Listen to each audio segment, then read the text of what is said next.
Gas ಹಚ್ಚದೇನೆ, ಒಲೆ ಹಚ್ಚದೇನೆ, ತುಪ್ಪ ಬಳಸ್ದೇನೆ, ಎಣ್ಣೆ ಕೂಡ ಬಳಸ್ದೇನೆ ತುಂಬಾ ಸುಲಭವಾಗಿ ಈಸಿಯಾಗಿ ಈ ಒಂದು ರೆಸಿಪಿನ, ಸ್ವೀಟ್ ರೆಸಿಪಿನ ಮಾಡ್ಕೋಬಹುದು. ತುಂಬಾ ಚೆನ್ನಾಗಿರುತ್ತೆ, ತುಂಬಾ ಟೇಸ್ಟಿಯಾಗಿರುತ್ತೆ. ಮಾಡಿದ ತಕ್ಷಣವೇ ಎಲ್ಲವೂ ಕೂಡ ಖಾಲಿ ಆಗಿಬಿಡುತ್ತೆ, ಅಷ್ಟು ಚೆನ್ನಾಗಿರುತ್ತೆ. ಈ ರೆಸಿಪಿನ ಮಾಡೋದಕ್ಕೆ ನಾನು ಬಳಸಿರೋವಂಥದ್ದು 1 ಲೀಟರ್ ಆಗುವಷ್ಟು ಮಂಡಕ್ಕಿ, ಚುರುಮುರಿ ಅಂತಿರಲ್ವ, ಅದನ್ನೇ ನಾನು ಬಳಸ್ಕೊಂಡಿರೋವಂಥದ್ದು. ಚುರುಮುರಿನೂ ಬಳಸ್ಕೊಂಡು ಅಥವಾ ಮಂಡಕ್ಕಿನ ಬಳಸ್ಕೊಂಡು ಈ ಥರ ಸ್ವೀಟ್ ರೆಸಿಪಿನ ಮಾಡ್ಕೋಬೋದಾ ಅಂತ ಕೇಳ್ತಾ ಇದ್ದೀರಾ. ಖಂಡಿತ ಮಾಡ್ಬೋದು, ತುಂಬಾ ಚೆನ್ನಾಗಿರುತ್ತೆ, ತುಂಬಾ ಟೇಸ್ಟ್ ಕೂಡ ಇರುತ್ತೆ. ವಿಡಿಯೋನ ಎಲ್ಲೂ ಸ್ಕಿಪ್ ಮಾಡದೆ ನೋಡಿ. ಹಾಗೆ ಚಾನಲ್ಗೆ ಹೊಸಬರಾಗಿದ್ದರೆ ಸಬ್ಸ್ಕ್ರೈಬ್ ಮಾಡಿಕೊಂಡು ಪಕ್ಕದಲ್ಲಿರುವಂಥ ಬೆಲ್ ಐಕನ್ನ ಪ್ರೆಸ್ ಮಾಡಿ. ಹಾಗೆ ವಿಡಿಯೋ ಇಷ್ಟ ಆಗಿದ್ದರೆ, ಸ್ವೀಟ್ ರೆಸಿಪಿ ಇಷ್ಟ ಆಗಿದ್ದರೆ ಒಂದು ಲೈಕ್ ಕೊಡೋದನ್ನು ಮರಿಬೇಡಿ. ಬನ್ನಿ ಯಾವ ರೀತಿಯಾಗಿ ಈ ಸ್ವೀಟ್ನ ಮಾಡ್ಕೊಳ್ಳೋದು ನೋಡ್ಕೊಂಡು ಬರೋಣ. Hi hello, welcome back to my channel. ಈ ಸ್ವೀಟ್ ರೆಸಿಪಿನ ಮಾಡೋದಕ್ಕೆ ನಾನು ಒಂದು ಪ್ಲೇಟ್ನ ತೊಗೊಳ್ತಾ ಇದ್ದೀನಿ. ಹಾಗೆ ಒಂದು ಚಿಕ್ಕ ಮಿಕ್ಸಿ ಜಾರ್ನ ತೊಗೊಳ್ತಾ ಇದ್ದೀನಿ. ಮಿಕ್ಸಿ ಜಾರಲ್ಲಿ 1 ಬೌಲ್ ಆಗೋಷ್ಟು ನಾನು ಸಕ್ಕರೆನ ಸೇರಿಸ್ಕೊಳ್ತಾ ಇದ್ದೀನಿ. ಸಕ್ಕರೆನ ಸೇರಿಸ್ಕೊಂಡಾದ್ಮೇಲೆ ಅದಕ್ಕೆ ಫ್ಲೇವರಿಗೋಸ್ಕರ 2 ಏಲಕ್ಕಿನ ಸೇರಿಸ್ಕೊಳ್ಳೋಣ. ಬೀಜಗಳನ್ನು ತೆಗೆದು ಹಾಕ್ಕೊಳ್ತಾ ಇದ್ದೀನಿ. ಓಕೆನಾ, ಬೀಜಗಳನ್ನು ತೆಗೆದು ಸೇರಿಸ್ಕೊಳ್ತಾ ಇದ್ದೀನಿ. ಇದನ್ನು ಈಗ ಪೌಡ್ರ್ ಮಾಡ್ಕೋಬೇಕು. ಸಕ್ಕರೆ ಮತ್ತು ಏಲಕ್ಕಿನ ಪೌಡ್ರ್ ಮಾಡ್ಕೊಳ್ಳೋಣ. ನೋಡಿ, ಈಗ ಪೌಡ್ರ್ ಮಾಡ್ಕೊಂಡಾಗಿದೆ. ಪೌಡ್ರ್ ಮಾಡ್ಕೊಂಡಾದಮೇಲೆ ಈ ಸಕ್ಕರೆನ ಒಂದು ಬೌಲ್ಗೆ ಸೇರಿಸ್ಕೊಳ್ಳೋಣ. ಒಂದು ಸ್ವಲ್ಪ ದೊಡ್ಡದಾಗಿರೋಂಥ ಬೌಲ್ನೇ ತೊಗೊಳ್ಳಿ. ಒಂದು ಬೌಲ್ಗೆ ತೊಗೊಂಡು ಇದನ್ನು ಸೇರಿಸ್ಕೊಂಡ್ಬಿಡೋಣ. ಓಕೆನಾ, ಸೇರಿಸ್ಕೊಂಡಾದಮೇಲೆ ಎಲ್ಲನೂ ಕೂಡ ಸಕ್ಕರೆನ ಸೇರಿಸ್ಕೊಂಡಿದ್ದೀನಿ. ಅಂದರೆ ಸಕ್ಕರೆ ಪೌಡ್ರನ್ನ ಸೇರಿಸ್ಕೊಂಡಾದಮೇಲೆ ಇದಕ್ಕೆ 2 ಟೇಬಲ್ ಸ್ಪೂನಷ್ಟು ಹಾಲಿನ ಪೌಡ್ರನ್ನ ಸೇರಿಸ್ಕೊಳ್ತಾ ಇದ್ದೀನಿ. ಹಾಲಿನ ಪೌಡ್ರ್ ಸೇರಿಸ್ಕೊಂಡಾದಮೇಲೆ ಇದನ್ನು ಕ್ಲೀನಾಗಿ ಡ್ರೈ ಆಗಿ ಮಿಕ್ಸ್ ಮಾಡ್ಕೋಬೇಕು. ಡ್ರೈ ಆಗಿ ಇದನ್ನು ಹಾಲಿನ ಪೌಡ್ರು ಮತ್ತು ಸಕ್ಕರೆ ಪೌಡ್ರು, ಏಲಕ್ಕಿ ಪೌಡ್ರು ಎಲ್ಲನೂ ಕ್ಲೀನಾಗಿ ಮಿಕ್ಸ್ ಮಾಡ್ಕೊಂಡಾದಮೇಲೆ ನೋಡಿ, ಈಗ ಹಾಲನ್ನು ತೊಗೊಂಡಿದ್ದೀನಿ. ಬಿಸಿ ಮಾಡಿ ಕಾಯಿಸಿ ಆರಿಸಿರುವಂಥ ಹಾಲನ್ನು ತೊಗೊಂಡಿದ್ದೀನಿ. ಇದಕ್ಕೆ ಒಂದು 2 ರಿಂದ 3 ಟೇಬಲ್ ಸ್ಪೂನಷ್ಟು ಹಾಲನ್ನು ಸೇರಿಸ್ಬಿಟ್ಟು ಕ್ಲೀನಾಗಿ ಇದನ್ನು ಕ್ರೀಮಿ ಸ್ಟ್ರಕ್ಚರ್ ಬರೋವರೆಗೂ ಇದನ್ನು ಮಿಕ್ಸ್ ಮಾಡಬೇಕು. ನೋಡಿ, ನಾನು ಮಿಕ್ಸ್ ಮಾಡ್ತಾಯಿದ್ದೀನಿ ಅಲ್ವಾ, ಈ ಥರ ಇದನ್ನು ಕ್ಲೀನಾಗಿ ಮಿಕ್ಸ್ ಮಾಡಬೇಕು. ಇದು ಎಷ್ಟು ಕ್ಲೀನಾಗಿ ಮಿಕ್ಸ್ ಮಾಡ್ತೀವೋ ಅಷ್ಟು ಕ್ರೀಮಿ ಸ್ಟ್ರಕ್ಚರ್ ಬರುತ್ತೆ ಇದು ನಮಗೆ. ನೋಡಿ, ಈಗ ಕ್ರೀಮಿ ಸ್ಟ್ರಕ್ಚರ್ ಇದೆ. ಈಗ ಇದನ್ನು ಸೈಡಿಗೆ ಎತ್ತಿಟ್ಕೊಂಡ್ಬಿಟ್ಟು ಈಗ ನೋಡಿ, ಮಂಡಕ್ಕಿನ ತೊಗೊಂಡಿದ್ದೀನಿ.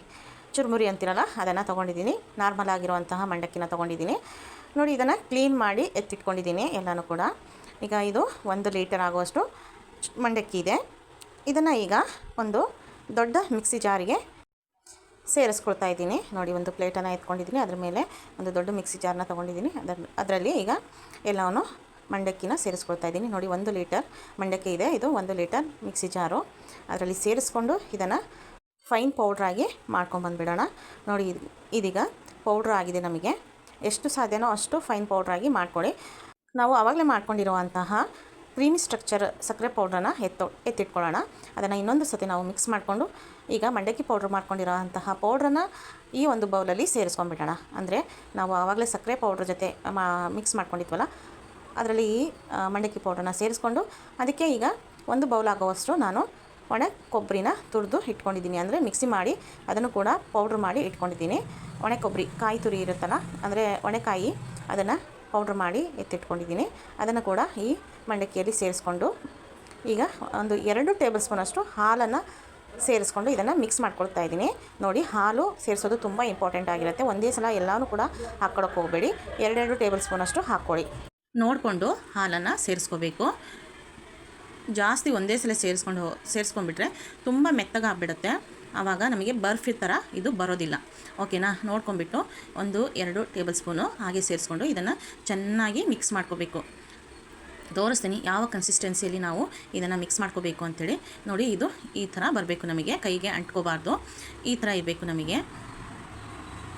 ಈ ಥರ ಇದ್ದಾಗ ಇದನ್ನು ಒಂದು ಸೈಡಿಗೆ ಎತ್ತಿಟ್ಬಿಟ್ಟು ಒಂದು ಪ್ಲಾಸ್ಟಿಕ್ ಕಂಟೈನರ್ನ ತೊಗೊಳ್ತಾ ಇದ್ದೀನಿ. ನೋಡಿ, ಈ ಥರ ಒಂದು ಯಾವುದಾದ್ರೂ ಇರಲಿ, ಪ್ಲಾಸ್ಟಿಕ್ ಕಂಟೈನರ್ ಆಗಿರಲಿ ಅಥವಾ ಸಿಲ್ವರ್, ಸ್ಟೀಲ್ ಯಾವುದಾದ್ರೂ ಇರಲಿ, ಅದನ್ನು ತೊಗೊಂಡ್ಬಿಟ್ಟು, ಇಲ್ಲ ಟ್ರೇ ಇದ್ದರೆ ಟ್ರೇನ ತೊಗೊಂಡು ಅದಕ್ಕೆ ಒಂದೇ ಒಂದು ಹನಿ ತುಪ್ಪನ ಸೇರಿಸ್ಕೊಂಡ್ಬಿಟ್ಟು ಈ ಥರ ಸ್ಪ್ರೆಡ್ ಮಾಡ್ಕೋಬೇಕು. ಓಕೆನಾ, ಈ ಥರ ಸ್ಪ್ರೆಡ್ ಮಾಡ್ಕೊಂಡಾದ್ಮೇಲೆ ಮಾಡ್ಕೊಂಡಿರುವಂಥ ಸ್ವೀಟ್ನ ನಾವು ಈ ಟ್ರೈಗೆ ಹಾಕ್ಕೊಳ್ಳೋಣ. ಓಕೆನಾ, ಈ ಒಂದು ಬಾಕ್ಸಿಗೆ ಇದನ್ನು ಸೇರಿಸ್ಕೊಂಡ್ಬಿಟ್ಟು ಈ ಥರ ಲೆವೆಲಾಗಿ ಮಾಡ್ಕೋಬೇಕು. ಒಂದು ಬರ್ಫಿ ಶೇಪ್ ಕೊಡಬೇಕಲ್ವ ನಾವು ಸ್ವೀಟ್ಗೆ, ಅದಕ್ಕೋಸ್ಕರ ನಾನು ಇದರಲ್ಲಿ ಹಾಕಿಬಿಟ್ಟು ಈ ಥರ ಒಂದು ಸ್ಪೂನಿನ ಸಹಾಯದಿಂದ ಇದನ್ನು ಕ್ಲೀನಾಗಿ ಲೆವೆಲಾಗಿ ಮಾಡ್ಕೊಳ್ತಾ ಇದ್ದೀನಿ. ನೋಡಿ, ಈ ಥರ ಸ್ವಲ್ಪ ಸೆಟ್ ಆಗಬೇಕದು. ಸೆಟ್ ಆಗಲಿಕ್ಕೋಸ್ಕರ ನಾವು ಇದನ್ನು ಈ ಥರ ಒಂದು ಸ್ಪೂನಿನ ಸಹಾಯದಿಂದ ಸ್ವಲ್ಪ ರಿಕ್ಕಾಗಿ ಇದನ್ನು ಪ್ರೆಸ್ ಮಾಡ್ತಾಯಿದ್ದೀನಿ. ನೋಡಿ, ಈಗ ಇದು ಪ್ರೆಸ್ ಆಗಿದೆ, ಮೂಲೆ ಮೂಲೆ ಎಲ್ಲ ಕ್ಲೀನಾಗಿ ಕೂರಿಸ್ತಾ ಇದ್ದೀನಿ. ಇದಾದಮೇಲೆ ಇದನ್ನು ಒಂದು 10ರಿಂದ ಅರ್ಧ ತಾಸು ಸೈಡಿಗೆ ಎತ್ತಿಟ್ಬಿಡೋಣ. ಸೈಡಿಗೆ ಎತ್ತಿಟ್ಟಾದಮೇಲೆ ಮತ್ತೆ ತೋರಿಸ್ತಾ ಇದ್ದೀನಿ ನೋಡಿ. ಈಗ ಅದನ್ನು ಸ್ವಲ್ಪ ಈ ಥರ ಲೂಸಾಗಿ ಮಾಡ್ಕೋಬೇಕು. ಮಾಡಾದಮೇಲೆ ಈ ಥರ ಬಿದ್ದುಬಿಡುತ್ತೆ, ಅದು ಬಿಟ್ಬಿಡುತ್ತೆ ಬಾಕ್ಸ್ನ ನೋಡಿ. ಈ ಥರ ಕಾಣಿಸ್ತಾ ಇದೆ ನಮಗೆ. ಈಗ ಒಂದು ನೈಫ್ನ ತೊಗೊಂಡಿದ್ದೀನಿ. ನೈಫ್ನ ಸಹಾಯದಿಂದ ಇದನ್ನು ನಾವು ಯಾವ ಶೇಪ್ ಬೇಕೋ ಆ ಶೇಪಿಗೆ ಇದನ್ನು ಕಟ್ ಮಾಡ್ಕೊಂಡ್ಬಿಡೋಣ.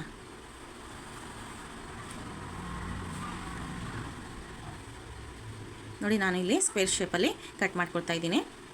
ತುಂಬಾ ಚೆನ್ನಾಗಿರುತ್ತೆ, ತುಂಬಾ ಟೇಸ್ಟಿಯಾಗಿರುತ್ತೆ. ಮಾಡಿದ ತಕ್ಷಣವೇ ಎಲ್ಲವನ್ನೂ ಕೂಡ ಖಾಲಿ ಮಾಡಿಬಿಡ್ತಾರೆ, ಉಳಿಸೋದೇ ಇಲ್ಲ. ಆ ಥರ ಚೆನ್ನಾಗಿರುತ್ತೆ, ಅಷ್ಟು ಚೆನ್ನಾಗಿರುತ್ತೆ ಇದು. ಇದಕ್ಕೆ ಒಲೆ ಹಚ್ಚಿಲ್ಲ, ಸ್ಟವ್ ಕೂಡ ಹಚ್ಚಿಲ್ಲ, ಹಾಗೆ ತುಪ್ಪನೂ ಬಳಸಿಲ್ಲ, ಎಣ್ಣೆನೂ ಕೂಡ ಬಳಸಿಲ್ಲ.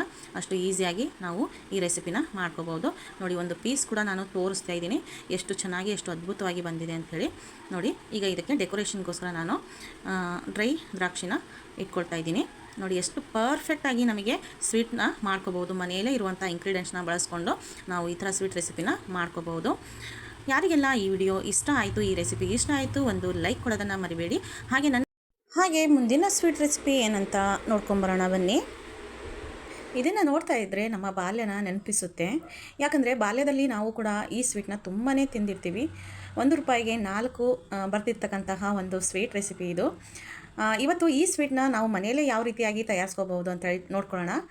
ತುಂಬಾ ಈಸಿಯಾಗಿರುತ್ತೆ ಈ ಸ್ವೀಟ್ ಮಾಡೋದಕ್ಕೆ. 3 ಇಂಗ್ರೀಡಿಯೆಂಟ್ಸ್ ಇದ್ದರೆ ಸಾಕು. ಈ ಸ್ವೀಟ್ನ ಮನೆಯಲ್ಲೇ ತಯಾರು ಮಾಡ್ಕೋಬೋದು.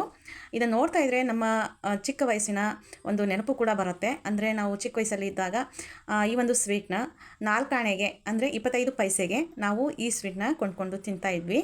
₹1 ಕೊಟ್ಟರೆ 4 ಸ್ವೀಟ್ ಬರೋದು. ನಾನಂತರೂ ನನ್ನ ಬಾಲ್ಯದಲ್ಲಿ ಈ ಸ್ವೀಟ್ನ ತುಂಬಾ ತಿಂದಿದ್ದೀನಿ. ನೀವು ಕೂಡ ಈ ಸ್ವೀಟ್ನ ತಿಂದಿದ್ರೆ, ಅಂದರೆ ಈ ಹಾಲ್ಕೋವನ ತಿಂದಿದ್ರೆ ನನಗೆ ಒಂದು ಕಮೆಂಟನ್ನು ಮಾಡಿ. ನಿಮ್ಮ ಬಾಲ್ಯನ ನೆನಪಾಗಿದ್ದರೆ ಒಂದು ಕಮೆಂಟನ್ನು ಮಾಡಿ. ಹಾಗೆ ವಿಡಿಯೋಗೆ ಒಂದು ಲೈಕ್ ಮಾಡೋದನ್ನು ಮರಿಬೇಡಿ. ಬನ್ನಿ ಫ್ರೆಂಡ್ಸ್, ವಿಡಿಯೋನ ಸ್ಟಾರ್ಟ್ ಮಾಡೋಕ್ಕಿಂತ ಮುಂಚೆ ನನ್ನ ಚಾನಲ್ನ ಯಾರೆಲ್ಲ ಸಬ್ಸ್ಕ್ರೈಬ್ ಆಗಿಲ್ಲ ಸಬ್ಸ್ಕ್ರೈಬ್ ಮಾಡ್ಕೊಳ್ಳಿ. ಹಾಗೆ ವಿಡಿಯೋ ಇಷ್ಟ ಆಗಿದ್ದರೆ, ಈ ಸ್ವೀಟ್ ರೆಸಿಪಿ ಇಷ್ಟ ಆಗಿದ್ದರೆ, ನಿಮ್ಮ ಬಾಲ್ಯ ನೆನಪಾಗಿದ್ದರೆ ನನ್ನ ವಿಡಿಯೋಗೆ ಒಂದು ಲೈಕ್ ಕೊಡೋದನ್ನು ಮರಿಬೇಡಿ. ನೋಡಿ, 1 ಬೌಲ್ ಆಗುವಷ್ಟು ಅಡುಗೆ ಎಣ್ಣೆನ ಸೇರಿಸ್ಕೊಂಡಿದ್ದೀನಿ. ಇಲ್ಲಿ ನಾನು ತುಪ್ಪನ ಸೇರಿಸಿ ಈ ಸ್ವೀಟ್ನ ಮಾಡ್ತಾ ಇಲ್ಲ, ಅಡುಗೆ ಎಣ್ಣೆನ ಬಳಸಿಬಿಟ್ಟು ನಾನು ಈ ಸ್ವೀಟ್ನ ಮಾಡ್ಕೊಳ್ತಾ ಇದ್ದೀನಿ.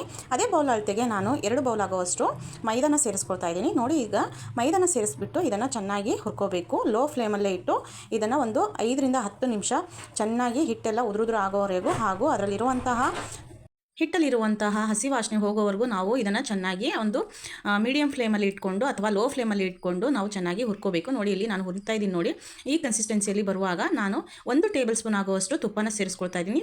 ತುಪ್ಪ ಇಲ್ಲಿ ಆಪ್ಷನಲ್ಲು, ಬೇಕಿದ್ರೆ ಸೇರಿಸ್ಕೋಬೋದು, ಇಲ್ಲ ಆದರೆ ಸ್ಕಿಪ್ ಕೂಡ ಮಾಡ್ಕೋಬೋದು. ದಯವಿಟ್ಟು ಫ್ರೆಂಡ್ಸ್ ವಿಡಿಯೋನ ಸ್ಕಿಪ್ ಮಾಡದೆ ನೋಡಿ, ಪೂರ್ತಿಯಾಗಿ ನೋಡಿದ್ರೇ ನಿಮಗೆ ಇದು ಹೇಗೆ ಮಾಡೋದು ಅಂತ ಹೇಳಿ ತಿಳಿಯುತ್ತೆ.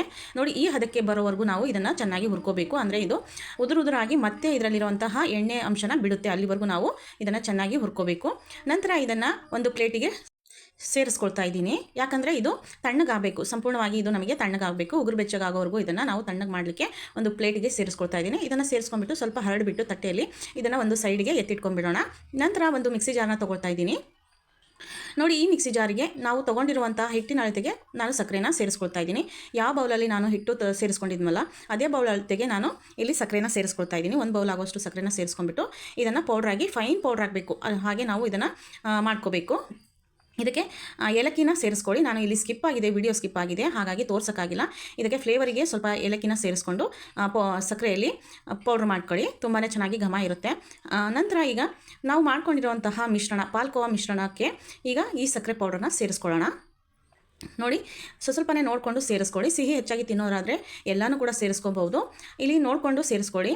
ಯಾಕಂದರೆ ನಮಗೆ ಪಾಲ್ಕೋ ಮಾಡೋದಕ್ಕೆ ಹಿಟ್ಟು ತೀರಾ ಉದುರಾಗಿರಬಾರ್ದು, ಸ್ವಲ್ಪ ಉಂಡೆ ಕಟ್ಟಿದರೆ ಉಂಡೆ ಕಟ್ಟೋ ಆಗಿರಬೇಕು. ಆ ಥರ ನಾವು ಸೇರಿಸ್ಕೊಂಡು ಇದನ್ನು ಮಿಕ್ಸ್ ಮಾಡಬೇಕು ಚೆನ್ನಾಗಿ. ಎಲ್ಲ ಹಿಟ್ಟುಗಳಿಗೆ, ನಾವು ಹುರ್ಕೊಂಡಿರುವಂತಹ ಹಿಟ್ಟುಗಳಿಗೆ ಸಕ್ಕರೆ ಎಲ್ಲದಕ್ಕೂ ಮಿಕ್ಸ್ ಆಗೋ ಹಾಗೆ ಇದನ್ನು ಚೆನ್ನಾಗಿ ಮಿಕ್ಸ್ ಮಾಡ್ಕೋಬೇಕು. ನಾನು ಮತ್ತೊಂದಿಷ್ಟು ಸ್ವಲ್ಪ ಸಕ್ಕರೆ ಪೌಡರ್ನ ಸೇರಿಸ್ಕೊಂಡು ಚೆನ್ನಾಗಿ ಮಿಕ್ಸ್ ಮಾಡ್ಕೊಳ್ತಾ ಇದ್ದೀನಿ. 2 ಕೈಯಿನ ಸಹಾಯದಿಂದ ಕೂಡ ಇದನ್ನು ಚೆನ್ನಾಗಿ ತಿಕ್ಕಿಬಿಟ್ಟು ಎಲ್ಲ ಹಿಟ್ಟುಗಳಿಗೆ ಸಕ್ಕರೆ ಅಂಟ್ಕೊಳ್ಳೋ ಹಾಗೆ ನಾವು ಇದನ್ನು ಚೆನ್ನಾಗಿ ಮಿಕ್ಸ್ ಮಾಡಿಕೊಂಡ್ರೆ ತುಂಬ ಚೆನ್ನಾಗಿರುತ್ತೆ. ಬಾಯಲ್ಲಿಟ್ಟರೆ ಕರಗೋಗುತ್ತೆ, ಅಷ್ಟು ಚೆನ್ನಾಗಿ, ಅಷ್ಟು ಪರ್ಫೆಕ್ಟಾಗಿರುತ್ತೆ ಈ ಪೇಡ. ನೋಡಿ, ಇಲ್ಲಿ ಉಂಡೆ ಕಟ್ಟಿ ಕೂಡ ತೋರಿಸ್ತಾ ಇದ್ದೀನಿ. ಇಲ್ಲಿ ಉಂಡೆ ಕಟ್ಟಲಿಕ್ಕೆ ಬರ್ತಾ ಇದೆ ನಮಗೆ. ಈ ಕನ್ಸಿಸ್ಟೆನ್ಸಿ ಇದ್ದರೆ ಸಾಕು. ನೆಕ್ಸ್ಟ್ ಇದಕ್ಕೆ ನಾವು ಒಂದು ಟ್ರೇನ ತೊಗೊಳ್ಳೋಣ, ಅಥವಾ ನಿಮ್ಮ ಮನೇಲಿ ತಟ್ಟೆ ಇದ್ದರೆ ಕೂಡ ತಟ್ಟೆಗೂ ಕೂಡ ಸೇರಿಸ್ಕೋಬೋದು. ನಾನಿಲ್ಲಿ ಒಂದು ಟ್ರೇನ ತೊಗೊಂಡಿದ್ದೀನಿ. ಟ್ರೇ ಒಳಗಡೆ 1 ಚಮಚದಷ್ಟು ತುಪ್ಪನ ಸೇರಿಸ್ಬಿಟ್ಟು ತುಪ್ಪನ ಈ ರೀತಿಯಾಗಿ ಸ್ಪ್ರೆಡ್ ಮಾಡ್ಕೊಂಡಿರುವಂತಹ ಮಿಶ್ರಣನ, ಅಂದರೆ ಪಾಲ್ಕೋವಾ ಮಿಶ್ರಣನ ಇದಕ್ಕೆ ನಾವು ಸೇರಿಸ್ಕೊಂಡ್ಬಿಡೋಣ. ನೀಟಾಗಿ ಸೇರಿಸ್ಕೊಂಡ್ಬಿಟ್ಟು ಎಲ್ಲದನ್ನು ಸೇರಿಸ್ಕೊಂಡು ಇದನ್ನು ಒಂದು ಲೆವೆಲ್ಲಾಗಿ ನಾವು ನೀಟಾಗಿ ಇದನ್ನು ಈ ಥರ ಸ್ಪ್ರೆಡ್ ಮಾಡ್ಕೋಬೇಕು. ಅಂದರೆ ಇದು ಸೆಟ್ ಆಗಬೇಕು, ನಮಗೆ ಪೇಡ ಕಟ್ಲಿಗೆ ನಮಗೆ ಇದು ಸೆಟ್ ಆಗೋಕ್ಕೋಸ್ಕರ ನಾವು ಒಂದು ಟ್ರೇ ಅಥವಾ ತಟ್ಟೆಗೆ ಸೇರಿಸ್ಕೊಂಡ್ಬಿಟ್ಟು ಈ ಥರ ಇದನ್ನು ಚೆನ್ನಾಗಿ ಪ್ರೆಸ್ ಮಾಡಿ ಇದನ್ನು ಒಂದು ಲೆವೆಲಾಗಿ ಬರಬೇಕು, ಸಾಫ್ಟಾಗಿ ಬರಬೇಕು. ಇದು ಆ ಥರ ನಾವು ಇದನ್ನು ಚೆನ್ನಾಗಿ ಈ ಥರ ಪ್ರೆಸ್ ಮಾಡಿ ನೀಟಾಗಿ ಇದನ್ನು ಸಾಫ್ಟ್ ಬರುವ ಹಾಗೆ ಇದನ್ನು ಸೆಟ್ ಆಗೋದಕ್ಕೆ ಬಿಟ್ಬಿಡೋಣ. ಒಂದು ಅರ್ಧ ತಾಸು ನಾವು ಇದನ್ನು ಸೆಟ್ ಮಾಡೋದಕ್ಕೆ ಈ ಥರ ಲೆವೆಲ್ ಮಾಡಿ ಇಟ್ಬಿಟ್ರೆ ಇದನ್ನು ಫ್ರಿಜ್ಜಲ್ಲಿ ಇಡುವಂಥ ಅವಶ್ಯಕತೆ ಇರೋದಿಲ್ಲ. ನಾವು ರೂಮ್ ಟೆಂಪ್ರೇಚರಲ್ಲೇ ಇಟ್ಟು ಇದನ್ನು ಸೆಟ್ ಮಾಡ್ಕೋಬೋದು. ಫ್ರಿಜ್ಜಲ್ಲಿ ಇಡೋ ಹಾಗಿದ್ರೆ ಇಟ್ಕೋಬೋದು, ಬಟ್ ಫ್ರಿಜ್ಜಲ್ಲಿ ಇಟ್ಕೊಳ್ದೆ ಹೋದ್ರೂ ನಡೆಯುತ್ತೆ.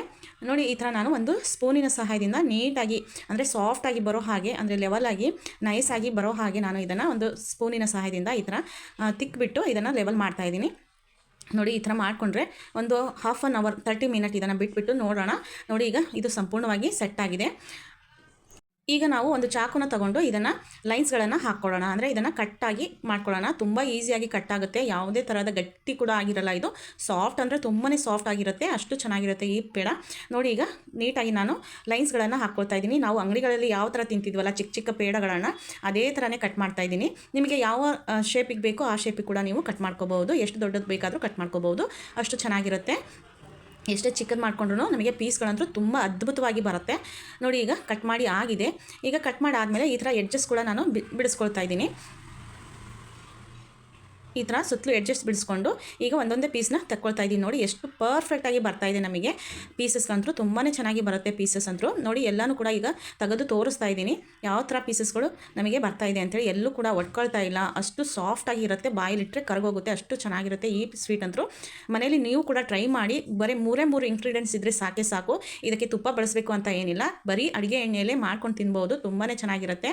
ಈ ಸ್ವೀಟ್ ನೋಡ್ತಾ ಇದ್ದರೆ ತುಂಬಾ ನನಗೆ ಬಾಲ್ಯನೇ ನೆನಪು ಬರುತ್ತೆ. ಚಿಕ್ಕ ವಯಸ್ಸಲ್ಲಿ ತುಂಬಾ ತಿಂದಿದ್ದೀನಿ ನಾನಂತರೂ, ನೀವು ಕೂಡ ತಿಂದಿದ್ದೀರಾ ಅಂತ ಅಂದ್ಕೊಳ್ತೀನಿ. ನೋಡಿ, ಇಲ್ಲಿ ಎಷ್ಟು ಚೆನ್ನಾಗಿ, ಎಷ್ಟು ಅದ್ಭುತವಾಗಿ ಬರ್ತಾಯಿದೆ ಅಂಥೇಳಿ. ನೋಡಿ, ಈ ಥರ ಇರುತ್ತೆ. ನೀವು ಕೂಡ ಮನೆಯಲ್ಲಿ ಮಾಡಿ ನೋಡಿ, ತಿನ್ನಿ. ಹಾಗೆ ಹೇಗೆ ಬಂತು ಅಂಥೇಳಿ ನನಗೆ ಕಮೆಂಟನ್ನು ಮಾಡೋದನ್ನು ಮರಿಬೇಡಿ. ಹಾಗೆ ವಿಡಿಯೋ ಇಷ್ಟ ಆಗಿದ್ದರೆ, ಈ ಸ್ವೀಟ್ ರೆಸಿಪಿ ಇಷ್ಟ ಆಗಿದ್ದರೆ ಒಂದು ಲೈಕ್ ಕೊಡೋದನ್ನು ಮರಿಬೇಡಿ. ಮತ್ತು ನನ್ನ ಚಾನಲಲ್ಲಿ ಹಲವಾರು ಸ್ವೀಟ್ ರೆಸಿಪಿಗಳನ್ನು ಅಪ್ಲೋಡ್ ಮಾಡಿದ್ದೇನೆ, ದಯವಿಟ್ಟು ವಿಸಿಟ್ ಮಾಡಿ. ಎಲ್ಲ ವೀಡಿಯೋಸ್ಗಳನ್ನ ನೋಡಿ, ತುಂಬಾ ಅದ್ಭುತವಾಗಿರುವಂಥ ಸ್ವೀಟ್ ರೆಸಿಪಿಗಳನ್ನು ಅಪ್ಲೋಡ್ ಮಾಡಿದ್ದೇನೆ. ಯಾರಾದರೂ ಹೊಸಬರಾಗಿ ನನ್ನ ಚಾನಲ್ನ ನೋಡ್ತಾ ಇದ್ದರೆ ದಯವಿಟ್ಟು ಸಬ್ಸ್ಕ್ರೈಬ್ ಮಾಡ್ಕೊಳ್ಳಿ. ಹಾಗೆ ಆಲ್ ನೋಟಿಫಿಕೇಷನ್ನ ಕ್ಲಿಕ್ ಮಾಡಿಕೊಂಡ್ರೆ ನಾನು ಹಾಕುವಂಥ ಎಲ್ಲ ವೀಡಿಯೋಸ್ಗಳು ನಿಮಗೆ ಮೊದಲು ಬಂದು ತಲುಪುತ್ತೆ. ನೀವೇ ಮೊದಲು ನನ್ನ ವೀಡಿಯೋಸ್ನ ನೋಡ್ಬೋದು. ನೋಡಿ, ಎಷ್ಟು ಚೆನ್ನಾಗಿ ಅದ್ಭುತವಾಗಿ ಈ ಸ್ವೀಟ್ ರೆಸಿಪಿ ಯಾವ ಥರ ಬರ್ತಾಯಿದೆ, ಎಲ್ಲೂ ಕೂಡ ಒಡ್ಕೊಳ್ತಾ ಇಲ್ಲ, ಆ ಥರ ಪರ್ಫೆಕ್ಟಾಗಿ ಪೀಸಸ್ಗಳು ನಮಗೆ ಬರ್ತಾಯಿದೆ. ನೋಡಿ, ನೀವು ಕೂಡ ಮಾಡಿ ಮನೆಯಲ್ಲಿ. ಹಾಗೆ ಸಪೋರ್ಟ್ ಮಾಡ್ತಾಯಿರಿ, ವಿಡಿಯೋಸ್ ಎಲ್ಲ ನೋಡಿ ವಾಚ್ ಮಾಡಿ. ಇಷ್ಟೊತ್ತು ನನ್ನ ವಿಡಿಯೋನ ಟೈಮ್ ಕೊಟ್ಟು ನೋಡಿದ್ದಕ್ಕಾಗಿ ತುಂಬ ಧನ್ಯವಾದಗಳು. ಹೀಗೆ ನನ್ನ ವೀಡಿಯೋಸ್ಗಳನ್ನು ನೋಡ್ತಾ ಇರಿ, ಹಾಗೆ ಸಪೋರ್ಟ್ ಮಾಡ್ತಾಯಿರಿ.